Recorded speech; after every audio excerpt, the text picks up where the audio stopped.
O secretário de Estado tem vocação para ser pato. Pato é aquela ave que tem asas, mas não voa, que tem pernas, mas não corre, que mergulha, mas não nada. A citação é de José Luís Arnaud, antigo ministro do PSD, e está transcrita no livro Governo de Portugal, do politólogo Pedro Silveira.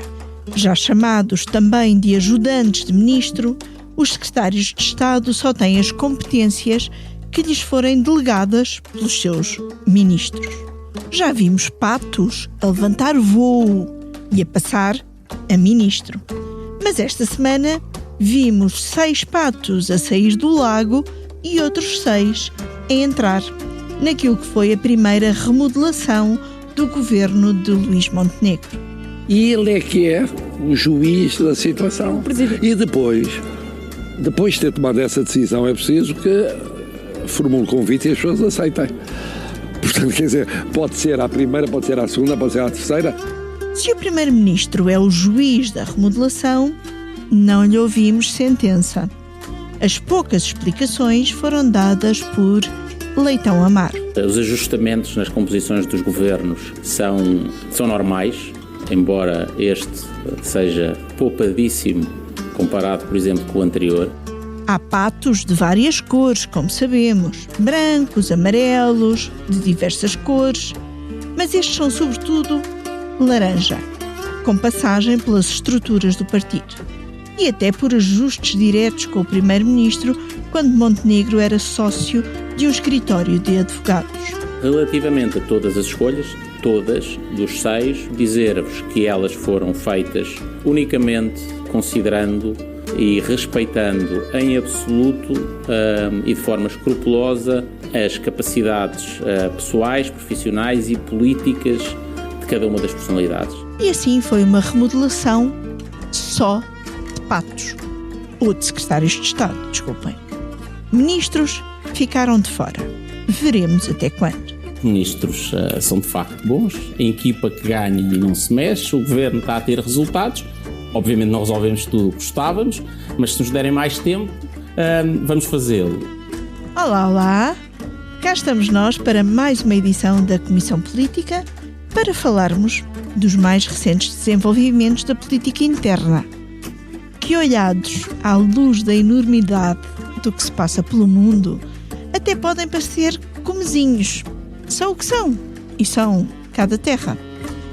Ora, temos os comissários residentes, David Inês. Todos os ministros, aqui, não há patos. Aqui não há patos. Olá, lá. Vítor Matos. Olá, olá, Political Junkies. Está ótimo. E temos connosco a Paula Varela, comissária para os patos laranja. Sim, que vai tentar não cantar o pato.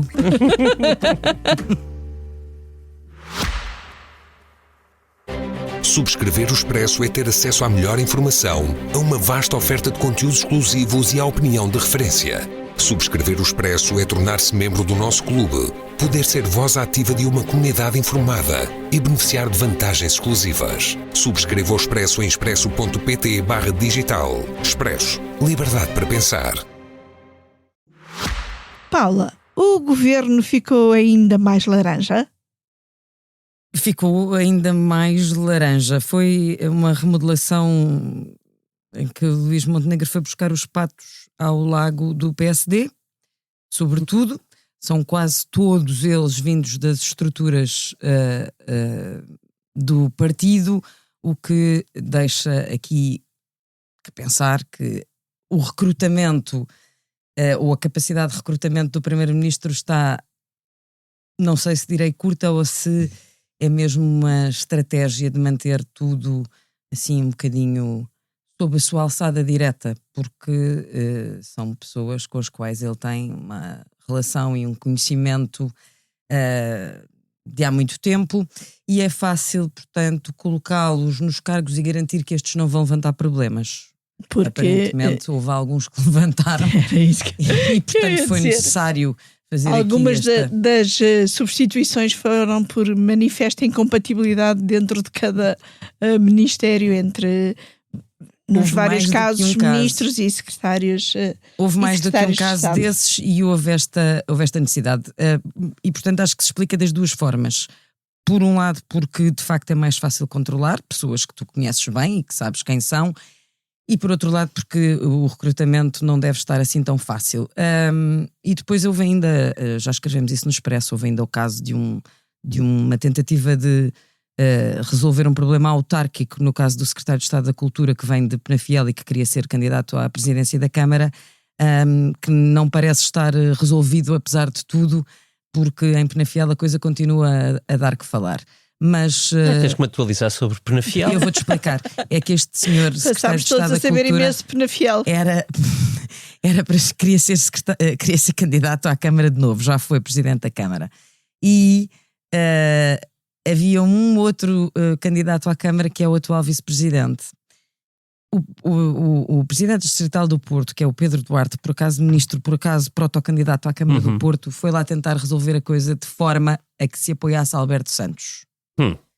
Porém, Luís Montenegro foi por cima e resolveu de outra forma, tirou Alberto Santos da equação para deixar que o vice-presidente da Câmara pudesse ser o candidato.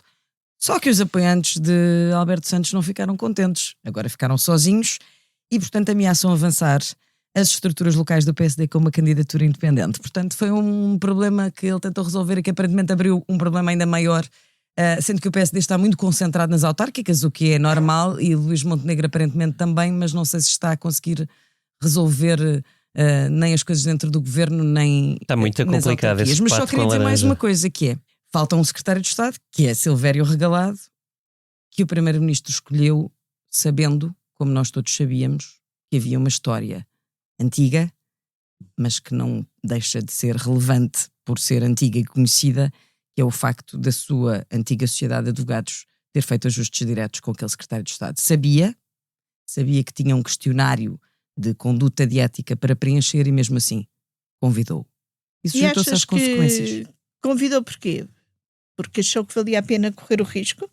Ou porque já vale tudo? A avaliar quer pelas respostas, quer pelas não respostas, porque acha que pode.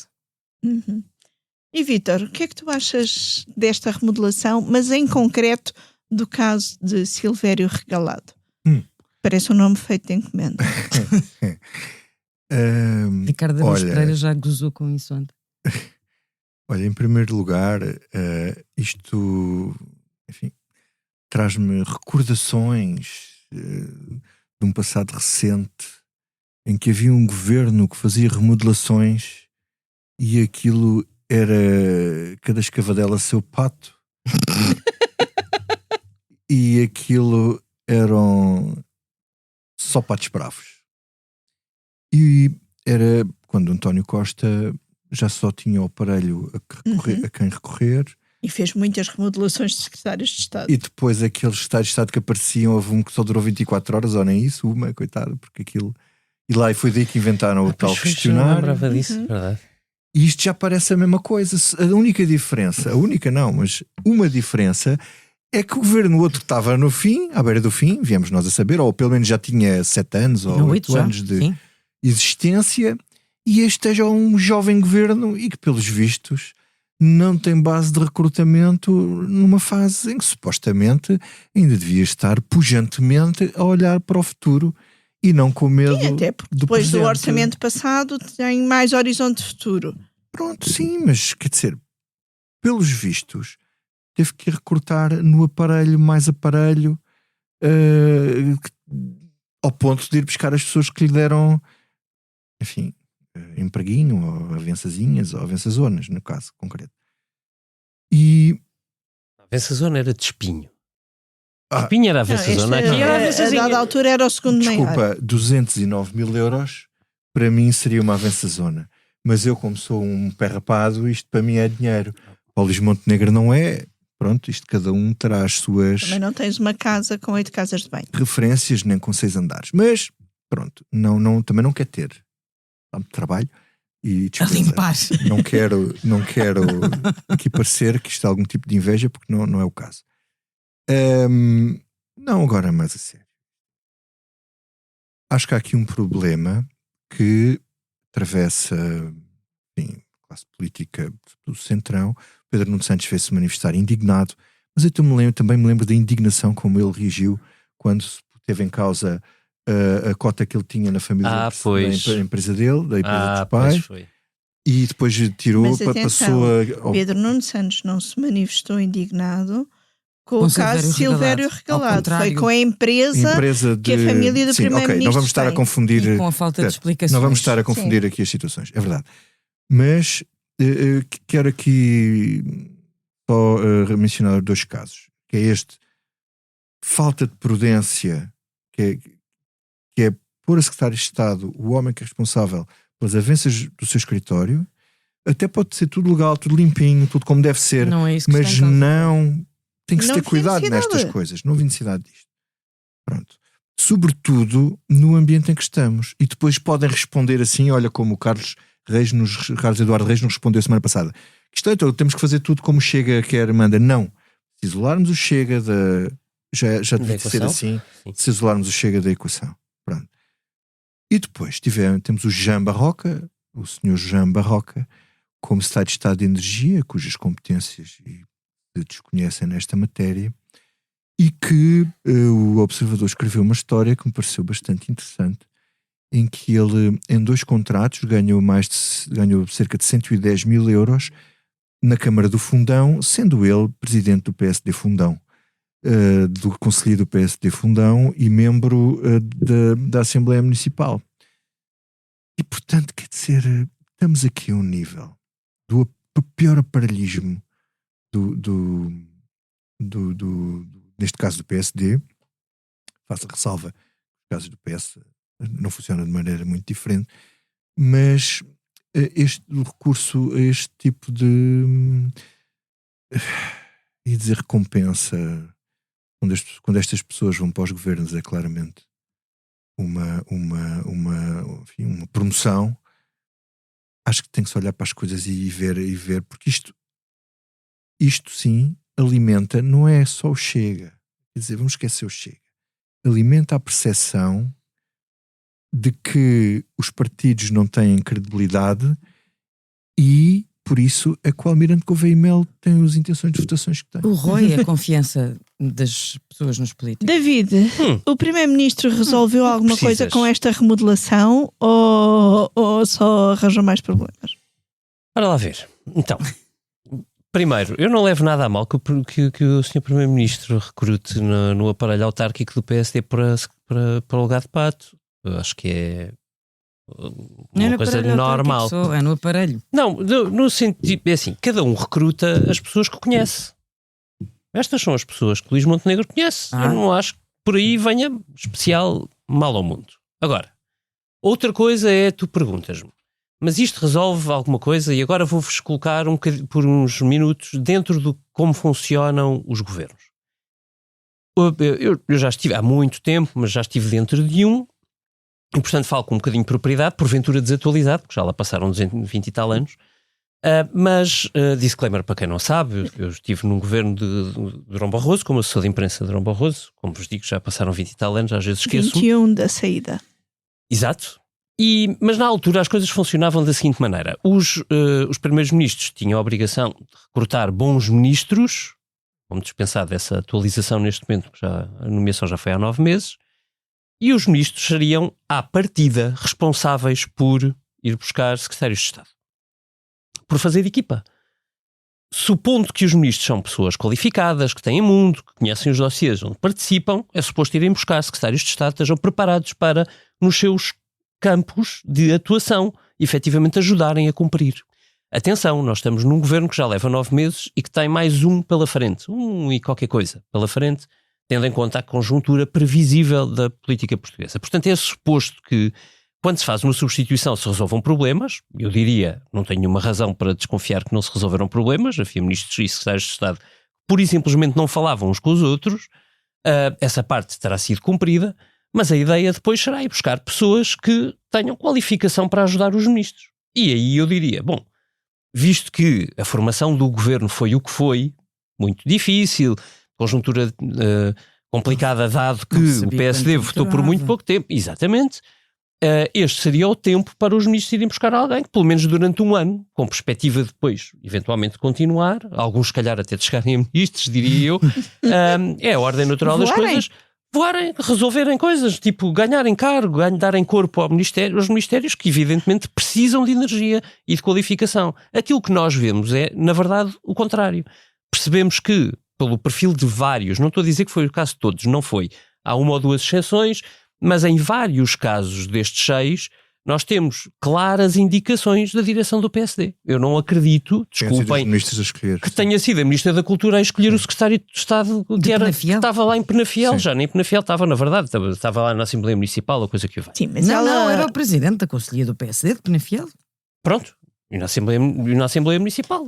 E era isso. E porque tem uma vertente cultural, porque é escritor e porque... Mas eu também sou escritor, já escrevi um livro, por essa ordem de razões, eu também podia pôr para o Ministério da Cultura. É evidente que não foi o Ministério da Cultura a escrever. E coordena e fundou um festival literário. Super pato. Dá grande qualificação. Portanto, o meu ponto é, eu creio que estou em querer, não é bem a expressão, na verdade eu receio que o governo esteja, em vez de estar numa posição melhor do que há 9 meses, parta para uma remodelação deste tipo numa posição pior. E isso não é um bom indicador. Nós passaram 9 meses, Montenegro, com todos os defeitos que possamos apontar, conseguiu sobreviver 9 meses, ultrapassar um orçamento de Estado, até com alguma elegância naquele caso em particular. Nas sondagens não está muito melhor, mas enfim, vai vivendo confortavelmente, diria assim, melhor, não tão bem como a empresa, mas vá, confortavelmente. E portanto, era o momento de mostrar alguma força política e não mostrou essa força política. Dizer, não é o caso. Nem tem esperança que guarde para uma outra oportunidade. Isso é o que me parece mais estranho. A possibilidade de mostrar. Não há 2 oportunidades para criar primeiras impressões em política. Isso não existe. E a primeira remodelação não deixa de ser a primeira remodelação. Com certeza. E assim, sabendo nós que Pedro Duarte já ninguém disfarça no governo, não é? O próprio já não disfarça. Ele não disfarça. Pedro Duarte está no Porto, esteve no Porto no fim de semana a tentar convencer o Rui Moreira a juntar-se à lista que ele teoricamente encabeçará. Portanto, pressupondo nós que se ele conseguir ir buscar apoios suficientes, incluindo o de Rui Moreira, que será mesmo candidato, na expectativa de ganhar. Eu não consigo entender porque é que um Primeiro-Ministro demora 2 semanas para resolver problemas de 6 secretários de Estado, que ainda por cima é ele que indica, quando sabe que tem ministros, pelo menos um para sair. E vamos ver se é só um, porque na verdade há outros que bem mereciam. Tais como? Começa na Ministra da Cultura, aquilo parece-me uma coisa completamente alucinante, não é? Alguém que comete erros atrás de erros, não fez nada até este momento no Ministério da Cultura, só arranja problemas dentro do próprio governo e que dentro do próprio governo dizem a mim, que não sou propriamente persona grata, que aquilo não interessa a ninguém, que só está ali a mais, é extraordinário. Do seu feitio. Ela tem lá aquele feitio. A história de sair da ajuda e de voltar para a ajuda sem conhecimento dos pares é uma coisa do fim do mundo. Como é que alguém assim ainda está no governo? Do fim do mundo. Sair da ajuda para a Caixa Geral de Depósitos é um desrespeito. E voltar. Voltar sem dizer nada a ninguém. Sem dizer nada a ninguém? Não, voltar para a ajuda sem dizer nada a ninguém. A história, aliás, é muito bem descrita pelo Miguel Carrapatoso, nosso antigo colega que está no Observador. Quem quiser, passe os olhos pela concorrência porque é um tempo bem merecido. Ou bem gasto. Bem, eu ia dizer mais qualquer coisa, mas na verdade não é preciso. Não, ia dizer sim que a Ministra da Saúde, eu já assinalei isto, escrevi uma newsletter a dizer, explicar por beabá porque é que achava, não vou repetir-me. A Ministra da Saúde é um problema. Na semana passada, quer dizer, uma Ministra que vai ao Parlamento e diz numa comissão parlamentar: não tenho nenhum plano para resolver o Amador a Sintra. Repito, não tenho nenhum plano para resolver o problema do Hospital Amador a Sintra. E confio que a administração que lá está vai conseguir resolver. Eu adorava perceber para que é que serve um ministro. É porque podes dar 1000 aulas de comunicação, media training. Não vais resolver nenhum problema estrutural com isso. E Paula, parece que ela teve algum media training, porque é que não foi só, teve. Não, mas não foi só a forma, não foi só o conteúdo que ela disse, foi a forma como ela respondeu naquela comissão. É extraordinário. É extraordinário. Paula, como é que se explica que não tivesse havido qualquer mudança na saúde? Tu estás a falar de Secretarias de Estado? Secretarias de Estado, sim. Pronto, é que tu me estavas a falar da Ministra. Eu ainda não tenho uma explicação que possa escrever, por isso é que ainda não leram no Expresso. Logo que tenha, prometo contar. Mas, por favor. mas enfim, para todos os efeitos, o que importa aqui reter é que não havia ninguém dentro do PSD e no próprio governo que não achasse que a Secretária de Estado ia como sair. certa nas saídas. Sim. Mas há aqui uma nota, e mesmo em relação à Ministra da Saúde, eu não sei se perceberam isto, se estiveram atentos, enfim, se isto é assim tão notório também. Luís Montenegro, sempre que possível, e outros membros do governo, ainda este fim de semana, ou ainda a semana passada de novo, António Leitão Amaro, elogiam a Ministra da Saúde e também a Ministra da Administração Interna. Não estou a falar de dizerem, como ouvimos há bocadinho, o Ministro da Presidência dizer que são todos uns ministros espetaculares, ou lá como é que ele disse, mas eles fazem uma defesa da atuação das ministras e das suas competências, que dentro do governo aquilo que se percebe na cúpula mais próxima de Luís Montenegro é que não há nenhuma vontade de substituir nenhuma nem outra. Ou seja, que só se houver um problema grave, imaginemos que os relatórios da Inspeção-Geral das Atividades da Saúde, que ainda não são conhecidos, sobre a questão do INEM, a greve do INEM, apontam uma responsabilidade que indicia a ministra de tal forma que não seja possível. Nós achávamos que o Costa era teimoso e assegurar ministros, não era? Mas são todos. Os ministros são todos, não é? É isso. Mas aqui. Mas este é mais. Mas aqui eu queria chamar a atenção particular para este caso nós da Ministra de da facto Saúde. Que ninguém vai sair enquanto não houvesse relatórios. Foi o que foi dito na altura da greve do INEM. E de facto ainda não há relatório, não é? E de facto ainda ninguém saiu. Mas depressa vem a paz na Ucrânia. Olha, não sei se os termos exatos em que nós gostaríamos que ela chegasse, mas enfim, não é o tema aqui. Mas em concreto sobre a Ministra da Saúde, acho que devemos ter presente esta forma como Luís Montenegro e este governo seguram esta ministra e vão tentar segurá-la além daquilo que são as nossas expectativas e também daquela que é a pressão mediática. Fiquemos atentos. Vítor, há bocado falavas do aparelho e do aparelhismo, mas até que ponto, naquele livro que eu citei no início por causa dos patos, defende-se que em Portugal até se privilegia demasiado a ida de independentes para o governo como se fosse uma coisa muito boa, mas o que é facto é que nós, quando votamos nas eleições, não votamos em independentes, votamos nos partidos. E que o que seria desejável era que os partidos apostassem mais na qualificação dos seus próprios quadros para darem bons governantes. Ainda bem que me faz essa Como pergunta. é que pode ser o equilíbrio entre estas coisas? Aparelhismo, independentes, governantes mais bem formados. Andaram a combinar perguntas antes disto começar. Nós estamos sentados ao lado um do outro, como sabes, portanto, dá para copiar. Estou desconfiado. É o problema do pato lógico. O problema é patológico. E o problema é patológico porque essa pergunta que tu me estás a fazer tem uma resposta e, ao mesmo tempo, um questionamento. Por exemplo, num artigo do Martin Wolf no Financial Times de ontem, em que ele pergunta se não devíamos financiar os partidos da oposição para formarem as pessoas. Em Inglaterra, portanto, nós que achamos que eles são todos muito mais avançados do que aqui, aqui na Parvoeira.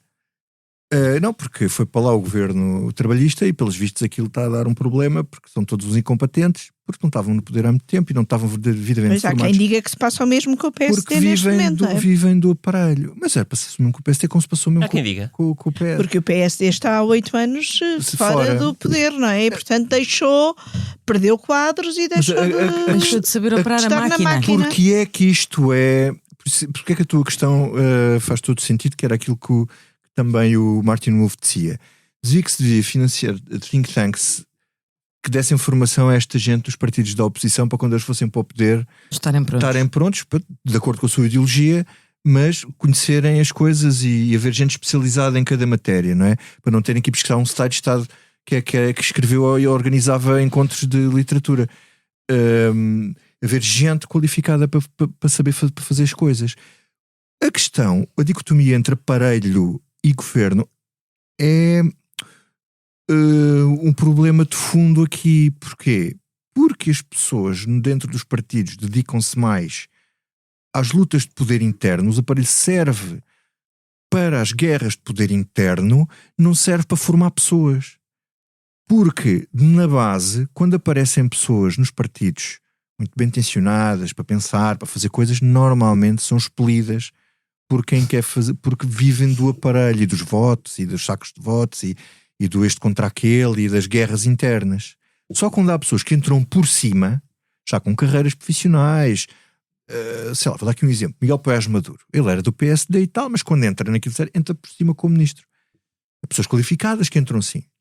Os independentes são usados. Nem sempre funcionam como ministros. É isso que eu vou dizer aqui. A questão dos independentes. Academicamente, Miguel Poiás Maduro não é um bom exemplo. Não, eu estou a dizer que é uma coisa que correu bem. Não, eu estou a dizer. Sim, mas é uma pessoa que entra de fora e tem, enfim, credibilidade, mas entra de fora, não foi por dentro do partido que ele cresceu, não é?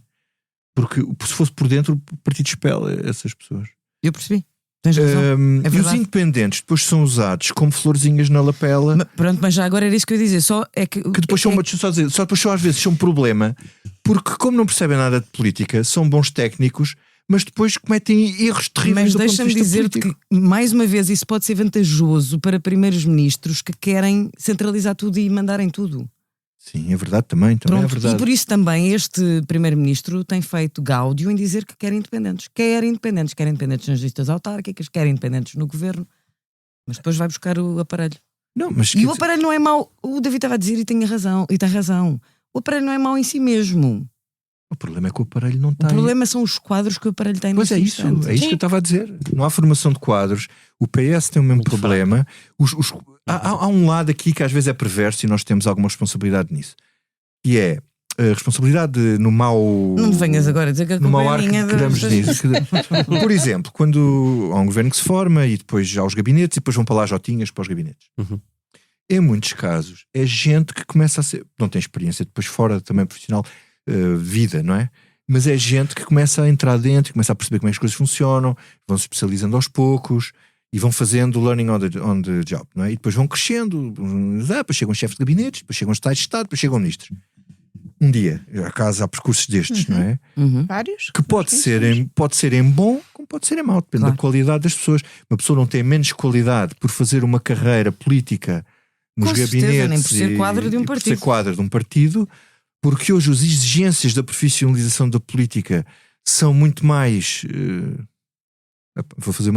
são muito mais exigentes do que eram há uns tempos atrás, e portanto a profissionalização tem aspectos positivos e negativos, mas o problema aqui é os aparelhos dos grandes partidos não se formarem e se especializarem e estudarem e prepararem-se para exercer o poder em áreas especializadas, com tempo e com cabeça e com interesse, porque se dedicam a outras coisas, como o processo Tutti Frutti é exemplo. E deixa-me só fazer aqui uma nota que me escapou nos textos que escrevi para o Expresso sobre o Tutti Frutti, que é a alcunha do Luís Newton, que os seus companheiros de partido lhe chamavam, queridos amigos, nome de código, Tubarão Martelo. Aqui fica saravá para o Tubarão Martelo. Aqui fica esse apontamento tão curioso. Mas já que falas em casos, entretanto há mais um caso, David. O primeiro-ministro, soubemos entretanto, terá formado uma empresa com a família, da qual já não faz parte, da empresa não, da família continua a fazer parte. Pois esse é o problema. Se já não fizesse parte da família, já não tinha um problema agora.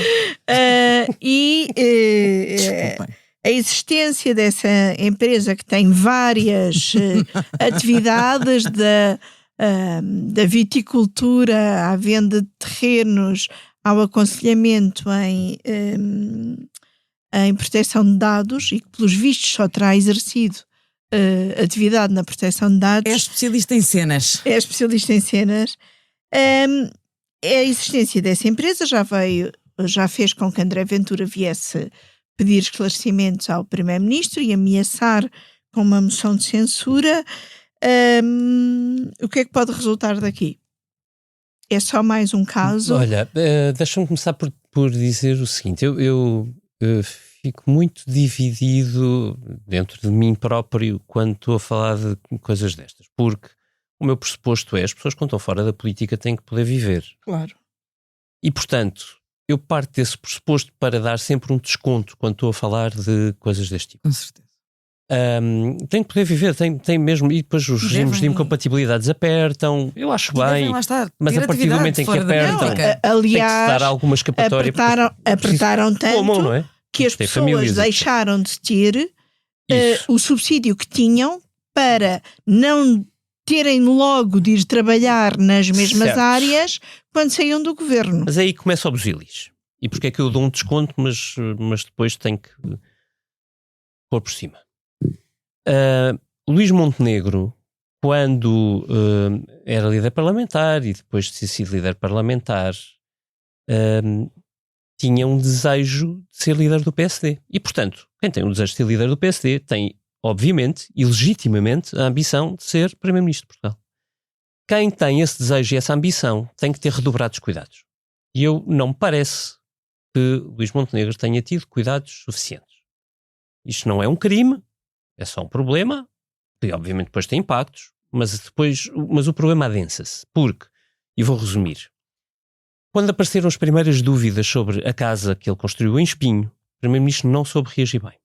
Eu lamento dizê-lo com frontalidade, mas reagiu mesmo muito mal. Desde logo às perguntas que eram enviadas por jornalistas ainda antes das notícias terem sido publicadas.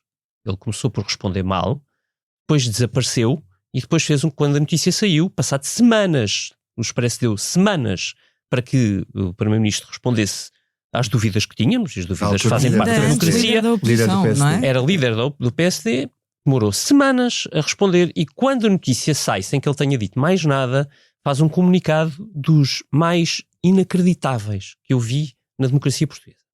Não tenho outra maneira de dizer. Eu posso dizê-lo com à vontade, porque disse a quem de direito o que tinha que dizer. Fizemos e depois seguiu, a vida seguiu. Ninguém morreu por causa daquilo, mas que aquilo não é um bom sintoma, não é. Acontece que... Vale a pena só explicar os termos em que foi.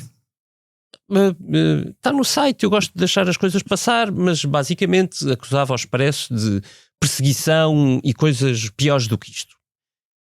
Seguimos para a história recente, portanto a história do Secretário de Estado. Do Secretário de Estado.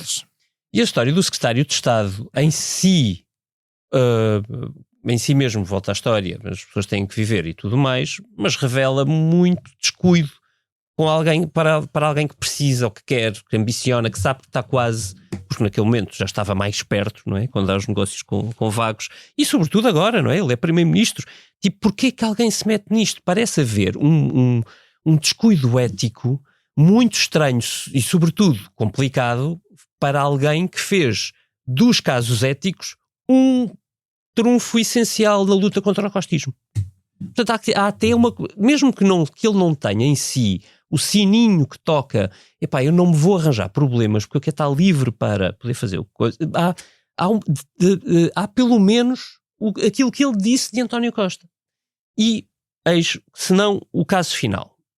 A história da empresa é mais um tópico em cima disto, porque é estranho uma empresa que é criada com a família, não é com uma empresa criada com a família está tudo bem, mas com um amplo leque de um grande objeto social, mas que ele próprio diz ao Correio da Manhã que a única coisa que fez foi a cultura em proteção de dados pessoais. Não parece que esteja no objeto da empresa, mas se calhar até está.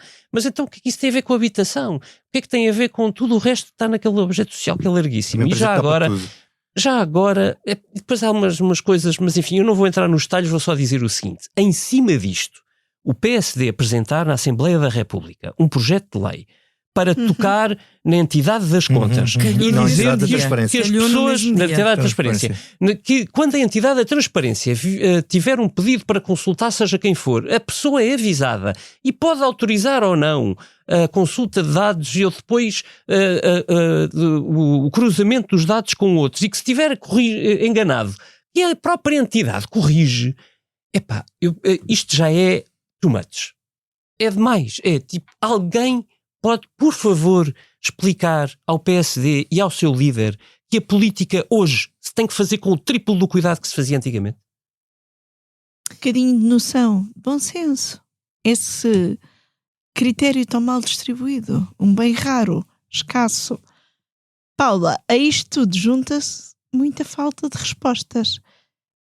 É assim que o governo conta lidar com os casos? Pois é. Acho que nem nos oferece dúvidas. Semanalmente voltamos aqui a este tema. E aquilo que o David lembrou agora, com o comunicado, como o Luís Montenegro respondeu a essas notícias do Expresso, a essa investigação sobre a Casa de Espinho, repetiu, se vocês se lembram, logo no arranque do governo, com um comunicado que arrasava completamente a comunicação social e que em que culpava a comunicação social por todos os erros do mundo, basicamente. E há aqui esta tentação de responder sempre contra a comunicação social dentro, quer do governo, quer do PSD. Ouvimos Leitão Amaro dizer que como é que foi? Que são alvitres, que o governo sim. O governo não liga a alvitres. Não liga a alvitres, que são aparentemente notícias para o governo, são alvitres. O líder parlamentar do PSD tem uma expressão que a mim particularmente me arrepia cada vez que ouço para responder a perguntas incómodas, que é: isso não é assunto. Mas como desde quando é que são os políticos Aprendeu com António que Costa. respondem ou que decidem, já nem sei o que é que estou a dizer, que decidem o que é assunto ou não é assunto, o que é que os jornalistas perguntam ou não perguntam? Mas porquê é que só submetem a escrutínio quando lhes interessa? Quando têm alguma coisa que acham que é uma boa notícia para dar, tudo lindamente. Quando não têm, isso não é assunto e os senhores jornalistas só têm perguntas para fazer que são sobre coisas que não são assunto. Eu acho que isto é uma mentalidade. Para além das queixas sobre as imagens que acompanham as notícias. Já para não falar sobre estes assuntos. O António Isto Costa, é uma mentalidade. Mas eu não acho que o António Costa... Não, ele decretava ao fim dos assuntos. Tu lembras-te, esse assunto acabou. Acabou. Pronto. Depois, mas é que o António Costa esteve 8 anos no governo. Já falámos disto aqui no início. Que o António Costa estivesse desgastado e farto de tudo, eu acho mais ou menos normal e atendível. Nós estamos a falar de uma forma de estar. É uma mentalidade dentro do governo e dentro do PSD. Não vão responder a coisa nenhuma. Aliás, eu até fiquei... Não é espantada. Eu até acho que só respondeu ao Correio da Manhã porque percebeu que tinha de responder, porque não responder ia ser um problema ainda maior. Porque a verdade é que a maioria das vezes que fazemos perguntas ao gabinete do Primeiro-Ministro ficamos sem resposta. E já agora é bom que isto se diga. Ora, muito obrigada, meus senhores e minha senhora. E vamos... Eu não falei da parte da casa do e estás com pena. Da casa? Não temos de falar da empresa. tudo. Não temos de falar todos tudo. Eu também não falei da empresa. Vamos lá ao que não nos sai da cabeça. E, Sr. Deputado, é algo que não me sai da cabeça e acredito que é essa a minha única preocupação. Vítor, o que é que não te sai da Começas cabeça? por mim, agora. Olha, agora não quero. A casa do Montenegro. A empresa do Montenegro. Olha, o que não me sai da cabeça, e isto é mesmo sincero, é aquilo que se passa nos Estados Unidos e que se passou na Conferência de Munique sobre segurança. Eu corto, é um bocado obsessivamente acordo todos os dias de manhã. A primeira coisa que vejo antes de ver os jornais portugueses é o New York Times, o Financial Times, o Washington Post, o Wall Street Journal, a ver o que é que as novidades do mundo do Trump. E o que está a acontecer nos Estados Unidos neste momento estão a viver uma coisa que os jornais americanos com alguma, eufemisticamente chamam de crise constitucional. Eu chamar-lhe a princípio do fim da democracia.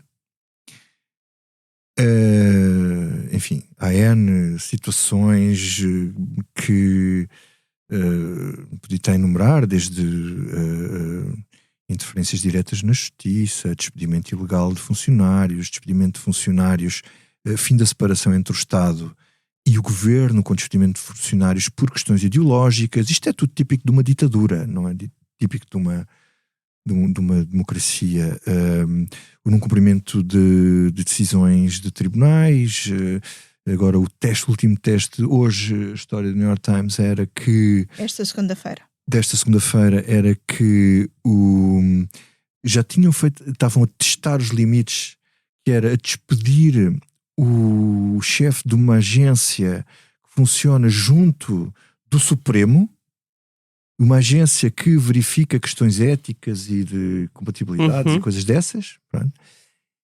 E isto tudo conjugado com a intervenção do Sr. Vance e do do secretário da Defesa, Peter Hegseth, na cimeira, da cimeira de Munique, em que basicamente Vance diz que o inimigo está dentro da Europa, que são as linhas vermelhas em relação aos partidos de extrema-direita e a falta de liberdade de expressão, leia-se a luta contra a desinformação nas redes sociais. Isso é que é um inimigo maior do que a Rússia e a China, e acho que a partir deste momento o mundo vai mudar e alguém tenha piedade de nós, que isto não vai correr bem. Pois não. Vale a pena ler a Anna Applebaum sobre isso. Ela tem um título muito bom, que é Tudo Isto Tem um Nome. Não estou a usar em inglês, Eunice Lourenço. Tudo isto, o título dela é Tudo Isto Tem um Nome. E depois precisas de abrir o artigo para ver qual é o nome. Regime Change. Isso. Exatamente. É um artigo recomendável na Atlantic, da Anna Applebaum, que explica porque é que estão a mudar o regime. E como. E a ti, o que é que não te sai da cabeça, David? Na linha exata, sem grande surpresa do que diz o Vítor, eu tive um almoço muito interessante, não vos vou dizer com quem é, pelo menos com os microfones ligados, mas com uma pessoa que me dizia isto tem horríveis comparações com os anos 20 do século XX, e o exemplo maior disso é, e a propósito da situação na Ucrânia, a comparação que me faziam era isto são os acordos de Munique. E há mesmo muitas semelhanças com os acordos de Munique. Há um texto muito bom de Teresa de Sousa sobre isso. Tenho que reler. Ou melhor, tenho que ler porque ainda não consegui ler. Bons textos. Excelentes. E a Teresa é magnífica. Bom, só para dar um lamiré para quem estiver mais distante destes longos, já de há 90 anos, não é? Estamos a falar de 1938. Estamos a falar do momento em que Neville Chamberlain, primeiro-ministro britânico, decidiu juntar-se numa conferência com Hitler e com Mussolini em Munique para, conjuntamente com o governo francês, acabar por ceder território da Checoslováquia a Hitler, esperando com isso ganhar a paz. Atenção, tal como está a acontecer neste momento com a Ucrânia, as negociações, ou se quiserem, eu ia pôr entre aspas, negociações de paz, não tiveram a participação da Checoslováquia, e acabaram por levar ao um ano passado desse dito acordo de paz com que Chamberlain tentava comprar a paz, acabaram por levar ao início da Segunda Guerra Mundial. Só para vos dizer que no dia em que Chamberlain assina o acordo de tréguas com Hitler, Winston Churchill, no Parlamento Britânico, disse isto: entre a desonra e a guerra, escolheste a desonra e traz a guerra. E assim foi. Paula Queiro Varela, o que é que não te sai da cabela? Obviamente, não me sai da cabela. Paula Queiro Varela, o que é que não te sai da cabeça? Olha, sou capaz de adivinhar. És capaz. Vítor, não estou a acreditar que o Vítor está a abanar a mesa. Pronto, eu vou sair destes temas angustiantes. Eles estão a gozar comigo. Pronto, eles estão a gozar comigo. E não deviam, porque isto também são coisas sérias, embora muito mais pequeninas e muito mais à escala. Já paraste? Eu vivo no primeiro andar, cai-me tudo em cima. Tu vives no oitavo, cai em cima. Mas ela ainda não disse o que é que sai da cabeça. Exato, antes que ninguém entenda nada, não me sai da cabeça o sismo deste início de tarde, porque eu assustei-me E ainda estou a tremer. É só isto que vou dizer, porque eles estão todos a gozar comigo, já não quero falar mais sobre isto. Eu não disse nada, não disse nada. Um dia deste isto vai ser a sério e ninguém está preparado. Mas também já não vamos saber. Mas pronto, morremos todos. Não faz mal. E não faz mal. Já foi. Olha, não me sai da cabeça tudo o que vocês tiveram a dizer. O discurso de G.D. Vance, o sismo e a Paula, sobretudo, que trabalhou comigo vários anos no Chiado, sabe como eu gosto de conversas sobre sismos. E como de vez em quando dizemos, está um belo dia para um sismo. Está mesmo tempo de tremor de terra. É isso. Não foi o caso hoje. E como acho importantíssimo sabermos o que fazer e estar preparados. E assim terminamos esta Comissão Política com os cuidados sonoros da Salomé Rita, com a ilustração do Carlos Paes, e perante as angústias dos sismos, sejam eles mesmo tremores de terra, sejam os sismos políticos que estão a abanar o nosso mundo, para tentar aliviar um bocadinho o fim desta Comissão Política, deixo-vos com o Pato, de João Gilberto. O pato vinha cantando alegremente, quen, quen, quando o marreco sorridente pediu para entrar também no samba, no samba, no samba. O ganso gostou da dupla e fez também, quen, quen, quen, olhou pro cisne e disse... Subscrever o Expresso é ter acesso à melhor informação, a uma vasta oferta de conteúdos exclusivos e à opinião de referência. Subscrever o Expresso é tornar-se membro do nosso clube, poder ser voz ativa de uma comunidade informada e beneficiar de vantagens exclusivas. Subscreva o Expresso em expresso.pt/digital. Expresso. Liberdade para pensar.